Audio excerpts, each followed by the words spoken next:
नमस्कार दोस्तों, आप देख रहे हैं हाल चाल भोजपुरी। दोस्तों, पवन सिंह कर दिए यादव राज जी के साथ धोखा। बहुत बड़ा धोखा कर दिए हैं, क्योंकि भोजपुरी के बहुत ही बड़े राइटर माने जाते हैं यादव राज जी।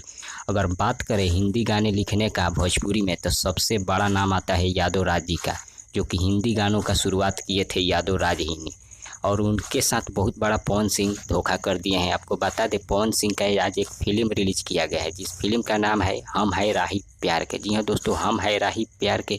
उस फिल्म में एक गाना है काजरा कत्ल करवा दी। जी हाँ दोस्तों, काजरा कत्ल करवा दी, जो कि यादव राज जी लिखे हैं इस गाने को।